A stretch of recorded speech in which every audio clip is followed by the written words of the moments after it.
words you never want to hear in the same sentence: plumbing and emergency. The water quality is going to go down and people are going to get their water shut off. Plumbers and state regulators are scrambling to comply with a new state law upending an industry status quo. Colorado's Michael Bennet becomes the first Democratic senator to raise public concerns about Joe Biden's campaign. Seniors in Littleton are racing the clock to buy their mobile home park before they're pushed out. We are just doing everything we can not to let anybody in this park have to leave. And an opportunity to build healthy families in Northeast Colorado. We can help them together, because this is Next.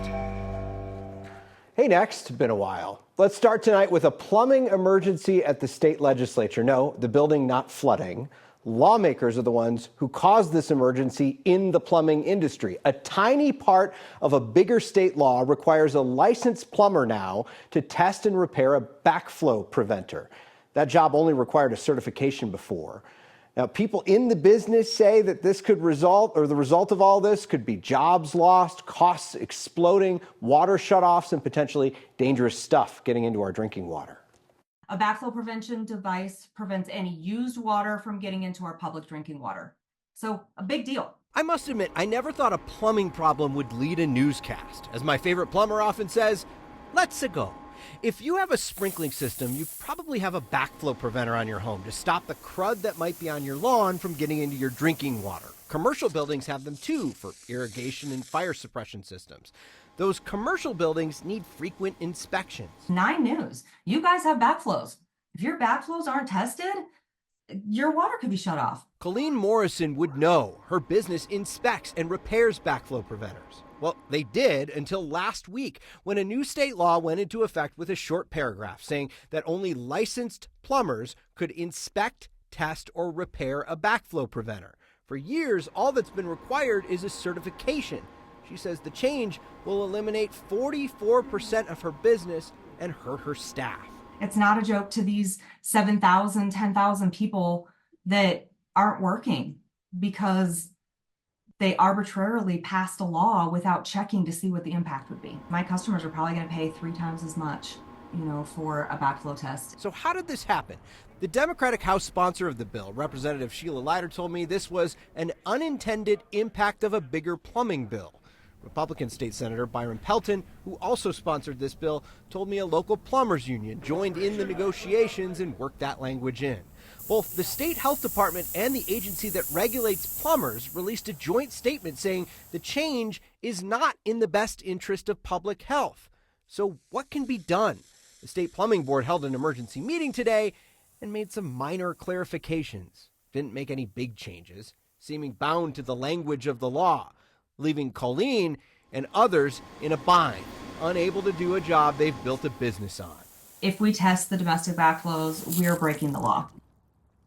So both Senator Pelton and Representative Leiter said that they'll have to clean things up with legislation coming up in January. We'll see if the State Plumbing Board will be able to carve out more leniency in the meantime when they meet to set some of the rules for this new law in August. Well, things could get real awkward at work for Colorado Senator Michael Bennet if President Joe Biden is reelected, because yesterday Bennet became the first Senate Democrat to go public with concerns about Biden's age and how it could cause the Democrats the White House in November. In a 10-minute CNN interview, Bennet predicted former President Donald Trump is on track to win if Democrats don't change course. This is the first time in more than 20 years that a Republican president has been up in this part of the campaign. Donald Trump is on track, I think, to win this election and maybe win it by a landslide and take with him the Senate and the House. And so for me, this isn't a question about polling. It's not a question about politics. It's a moral question about the future of our country. Bennet went public with his concerns after CNN reported on critical comments made by Democratic senators in a closed-door meeting. A handful of House Democrats have publicly called on President Biden to step down as the 2024 Democratic nominee, but party leaders insist the majority is behind Biden. In conversations with Capitol Hill Democrats this week, the president has chalked a disastrous debate performance up to a, quote, bad night. And his campaign has repeatedly said that he plans to stay in this race. Bennet stopped short of explicitly saying Biden should drop out, but says his campaign needs to stop shrugging off voter concerns. I'm sure President Biden has a different view of his prospects in this election than I do, but we should be having a discussion about that. And the White House, in the time since that disastrous debate, I think has done nothing to really demonstrate that they have a plan to win this election. Bennet is the only member of Colorado's Democratic congressional delegation to be openly critical of Biden's candidacy. Most have said it's up to Biden whether or not he remains in the race. And Colorado Congresswoman Diana DeGette has been openly supportive of Biden. She says calls for him to step down are a waste of time and that the party should be united against Donald Trump. Well, Jefferson County is one of the last holdouts still giving county property owners a full Tabor refund. But that could soon change. County leaders are considering whether to ask voters to forgo a local refund as the county faces a budget shortfall. Jefferson County commissioners held a public meeting this week to discuss a ballot question asking voters to let the county keep tax revenue over the limit set by the Colorado Taxpayer Bill of Rights instead of refunding that surplus to local property owners. Commissioners say Jefferson County and Weld County are the only two counties where voters haven't already allowed the local government to keep money over the revenue cap. And Jeffco says it's making it hard to pay for county services. If the ballot question passes, Jefferson County voters will still get a Tabor refund from the state, just not the smaller county level refund.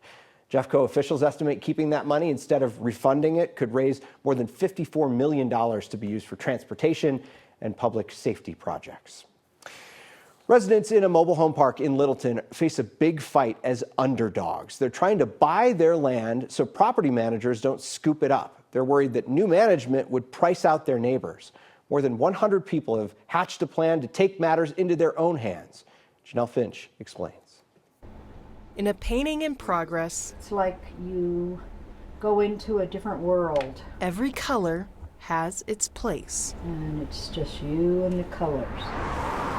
And in the Meadowood Village Mobile Home Park in Littleton, every homeowner plays a part in the masterpiece. There's always somebody to give you a hand, helping you cut your branches down.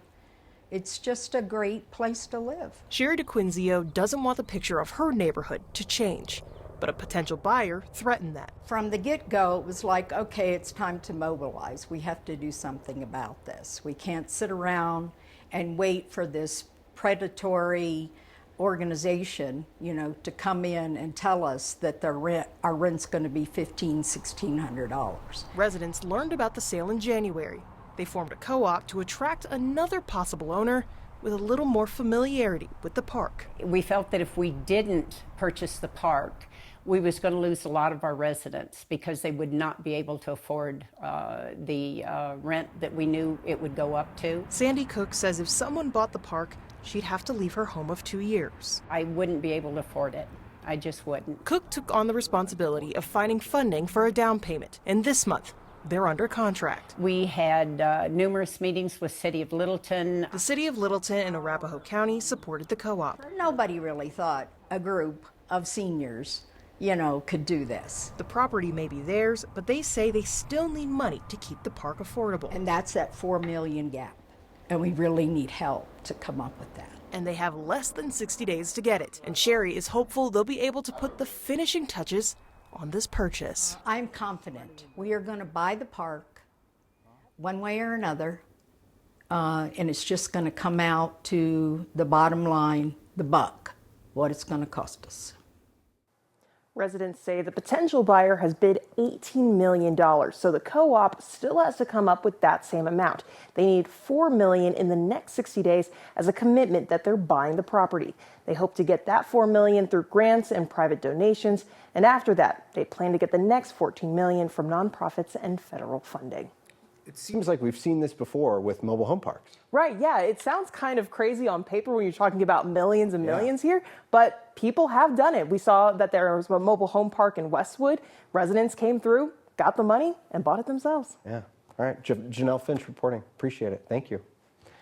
Well, this week, we have the opportunity to help a nonprofit in Northeast Colorado with a multi-generational effort to help families get past challenges like drug addiction and incarceration and build a healthier future. Kyle's on the road with an update on this week's Word of Thanks microgiving campaign. Thanks for being with Next while I'm away.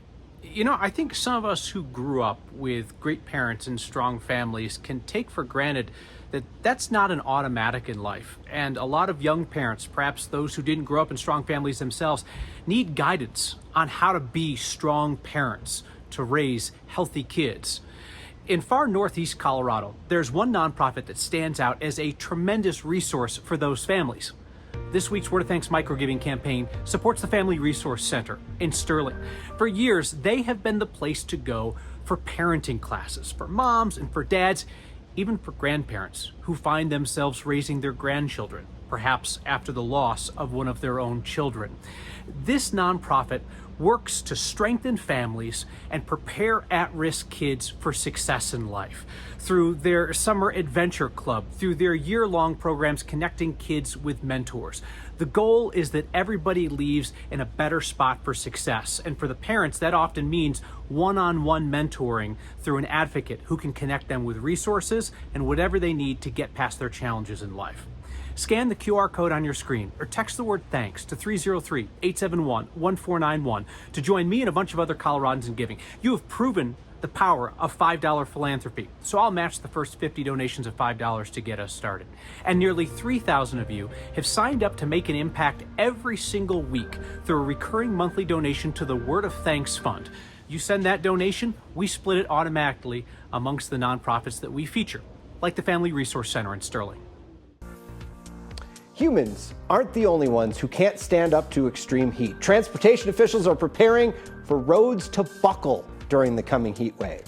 You know, I think this only inner city camp that there is in Colorado right now. And everyone is welcome on the mat at Denver's West High School. A wrestling camp is giving kids of all ages and all backgrounds an opportunity to grow. Next. Triple-digit temps in the forecast have Colorado road crews on high alert. CDOT says once the thermometer hits the upper 90s, road safety becomes a major concern. When temperatures do get, particularly high, you can see some specific issues where roads can actually buckle, just as the changing temperatures, can cause some issues with the ground underneath the road surfaces. CDOT crews say drivers should be on the lookout for buckling roads during the coming heat wave, especially Parker Road, by the way, because that thing buckles like a snug belt when it gets warm outside. Changing temperatures could cause the concrete pavement to expand and contract, causing cracks and bumps, eventually all that buckling you see. Crews don't know where those issues will pop up, and they say it's hard to take preventative measures. They're encouraging drivers to report any sudden changes in the road if they travel that road frequently. Kathy, we're in for it, and I'm telling you, Parker Road, every time there seems to be a spot on Parker Road that buckles. I know that road well. Yes. And you got to check your tires, too, when you drive down that road sometimes because a few potholes down there as well. Hey, Steve, we have lots of bugs flying around. Everybody's just kind of, you can see them there. See, there's a couple of them.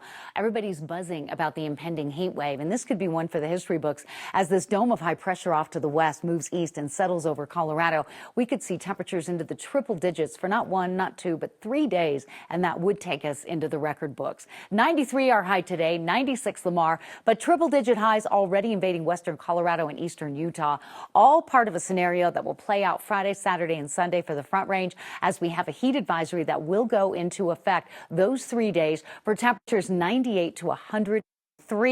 And so certainly this is something that you need to plan for and think about, because being outdoors, if you're working or playing, you've got kids and pets, you need to plan ahead. The heat wave is coming. Record highs are possible. There are isolated storms tonight and tomorrow, but not the type of thunderstorm development that will bring that beneficial rain. We're still in the 90s this 6 o'clock hour, and it will be a mild night ahead. Something else I'm tracking is the wind. As the winds increase, we may have an increase in fire danger, something that we talk about just about every day this time of year. And the air quality is not great. An ozone action day for high concentrations of ozone. So those in the sensitive groups need to be mindful of time outdoors because of that reason as well. Isolated storms coming down the spine of the Continental Divide with a bit of wind and lightning, but not the rain that we need. That may be changing, though, but it's going to take a few days for it to get here. And so as we look at your temperature trend this evening, warm and more warm as we head into the overnight time period. And then we soar into the upper 90s tomorrow. Triple-digit highs Friday, Saturday, and Sunday. Some relief coming in, but not until Tuesday and Wednesday of next week, Steve. These kids, that they're finding something that they're good at and they like to do. Colorado wrestlers are giving back by giving inner city kids a leg up on the wrestling mat. That's next.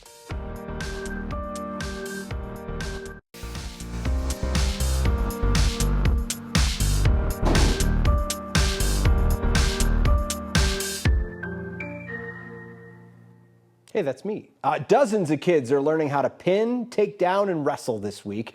Camp teaching kids with all different backgrounds from all over Denver a new skill with the help of some professionals. Let's go, off your head, let's go, keep it going.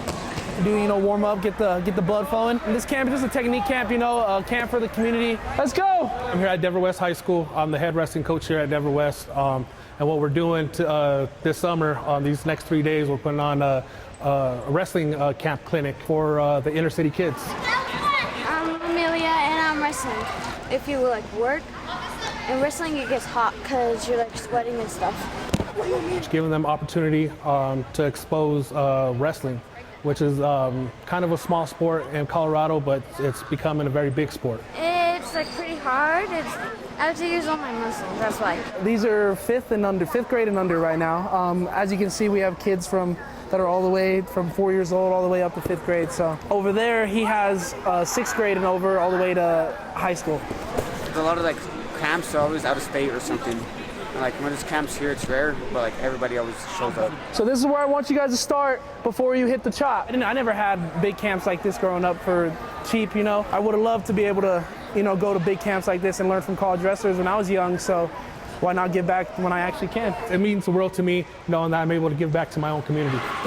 Denver is my community. The west side of Denver is my heart, and this is where I grew up, and this is where I like to give back. Gotta love that. Marilyn's here with feedback. Thank you. I'm looking forward to reading what you have to. Oh my gosh, this is pages of feedback. We'll get into some of it when we come back.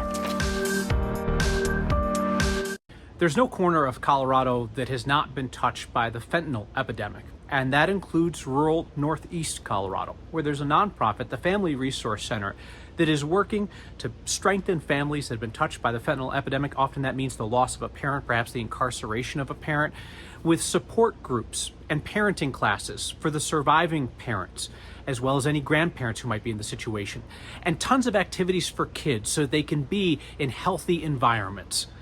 Scan the QR code on your screen or text the word thanks to 303-871-1491 to join me and other Coloradans in supporting the work of Family Resource Center. This is a long-time, well-respected nonprofit that is strengthening families and helping at-risk kids in far northeast Colorado. All right, we finished with your feedback for a guy who hasn't done it in a while. John in Aurora says, you're absolutely correct about Parker Road buckling. It should be renamed Pothole Road. I've always said they should call it Buckley Road, but I hear that that's already taken. Bob says, there's a state plumbing board. Bob, I had the exact same thought. Wonder what else they work on. Cole says, Steve, with a bunch of exclamation points. So I guess, Cole! Good to see you. Judy, too. And Maggie. See you next time.